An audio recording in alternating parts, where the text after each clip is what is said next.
আসসালামু আলাইকুম দর্শকবৃন্দ, কেমন আছেন সবাই? তো আজকে আপনাদের একটা টিপস দেব কবুতরের বাচ্চা ছোট বড় হলে করণীয় কি। তো দেখুন, এখানে গতকালকে দেখিয়েছিলাম 2 পিস বাচ্চা, তো আজকে হচ্ছে 1 পিস রেখেছি। কারণ হচ্ছে এই বাচ্চাটা একটু ছোট, তো এরকম বাচ্চা ছোট হলে আপনারা সিঙ্গেল করে দিবেন। হ্যাঁ, 2টা থাকলে একটা করে দিবেন, আর একটা হচ্ছে অন্য কোনো কবুতরের বাচ্চার সাথে আপনারা সরিয়ে নেবেন, যার সমপরিমাণ হতে হবে। যেমন এই যে এখানে আমি সরিয়ে নিয়েছি, এখানে কিন্তু 2টা মোটামুটি সমপরিমাণ। তো এদের সাথে দিয়ে দিচ্ছি 2টা, এখানে 2টা থাকবে। আবার মানে পর্যায়ক্রমে চেঞ্জ করা হবে, ওইটা যখন আবার এদের সমান হয়ে যাবে বা এখানে যদি কোনো ছোট বড় হয়, পর্যায়ক্রমে কবুতরগুলোকে চেঞ্জ করতে হবে।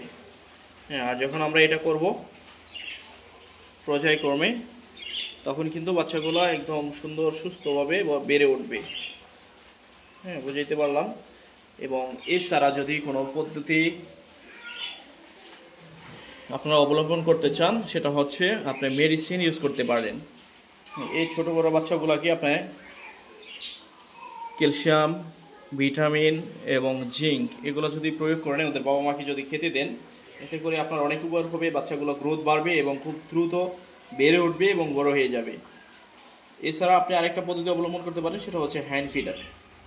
আপনি বাচ্চাগুলোকে একসাথেই রেখে 3টা একসাথে রেখে আপনি বড় করতে পারেন। তবে প্রতিদিন একবার হলেও, অন্তত একবার হলেও ওদেরকে হ্যান্ড ফিডার করাতে হবে, হাতে খাওয়াতে হবে।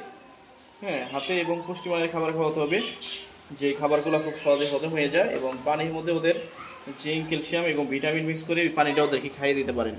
এটা হচ্ছে হ্যান্ড ফিডারের ক্ষেত্রে। হ্যাঁ, হ্যান্ড ফিডার করলে অবশ্য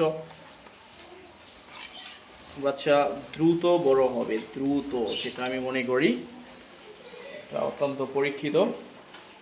আর জন্মগতভাবে বাচ্চা ছোট বড় করতে না চাইলে, কবুতর যখন এভাবে ডিম পাড়বে, প্রথম ডিম পাড়ার পর প্রথম ডিমটা সরিয়ে নেবেন, সরিয়ে প্লাস্টিকের ডিম দিয়ে রাখবেন। এবং দ্বিতীয় ডিম পাড়ার পরে 2টা ডিম একসাথে প্লাস্টিকের ডিম সরিয়ে অরিজিনাল 2টা ডিম দিয়ে দিবেন। হ্যাঁ, ওই যে একদিন এক পাশে যে তাদে, যার কারণে একটা আগে ফুটে যায় আর একটা পরে ফুটে। তো আগে ফুটলে দেখা যাচ্ছে একদিন গ্যাপ, এই গ্যাপে অনেকটাই বড় ছোট হয়ে যায় বাচ্চাগুলো। তো সেটা আপনারা করবেন না।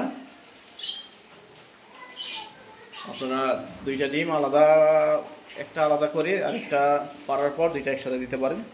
হ্যাঁ, এটা করলে হয়তো অনেকটা উপকার হবে, বাচ্চা ছোট বড় হবে না। এবং ডিম পাড়ার পরে কবুতরকে অবশ্যই পুষ্টিমানের খাবার এবং ক্যালসিয়াম দেবেন, তাতে প্যারালাইজ বা একটু দুর্বল থাকলে সেরে যাবে। অনেক সময় কবুতর ডিম পাড়ার সময় কিন্তু প্যারালাইজ হয়ে যায়।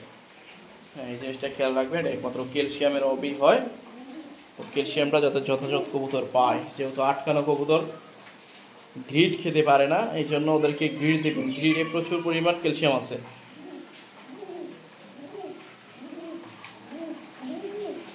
আর গ্রিড অবশ্যই দিতে হবে, গ্রিডটা অবশ্যই দিবেন। ডিম পাড়ার আগে পরে সবসময় গ্রিড দিবেন নিয়মিত।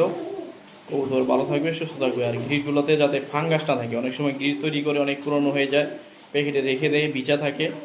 তো এই ফাঙ্গাস মুক্ত করতে হলে আপনারা গ্রিডটাকে রোদে শুকিয়ে করবেন।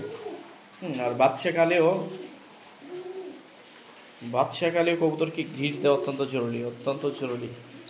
বাচ্চাও গ্রিড, মানে গ্রিড বাচ্চার গ্রোথটা ধরে রাখে, ভালো রাখে। সবসময় হচ্ছে কবুতরকে চেক দিবেন, কবুতরের দিকে নজর রাখবেন, কোন কবুতরের কী অবস্থা, কবুতর সুস্থ আছে কিনা। আর অসুস্থ কবুতর দিয়ে কখনো বাচ্চা উঠাবেন না। অসুস্থ হচ্ছে ভিতরে এই পেয়ারটা অনেক মারামারি করতো, বাট এইখানে রেখে দিয়েছি, এবার ওকে। এখানেই ওদের জোড়া দেওয়া হবে।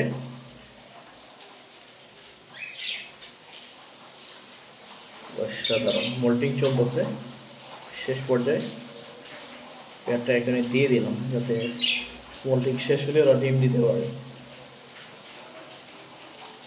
আর বাচ্চার গ্রোথ ভালো রাখতে কিন্তু বাচ্চাকে মিক্স খাবার খাওয়াতে হবে, একদম ছোট ছোট খাবার। হ্যাঁ, সবচেয়ে ভালো সুন্দর বাচ্চা ওঠে। যখন আপনারা বাচ্চাকে ছোট ছোট খাবার দেবেন। তো দর্শক এই পর্যন্তই, কোনো প্রশ্ন থাকলে অবশ্যই ভিডিও কমেন্ট বক্সে করবেন। ইনশাল্লাহ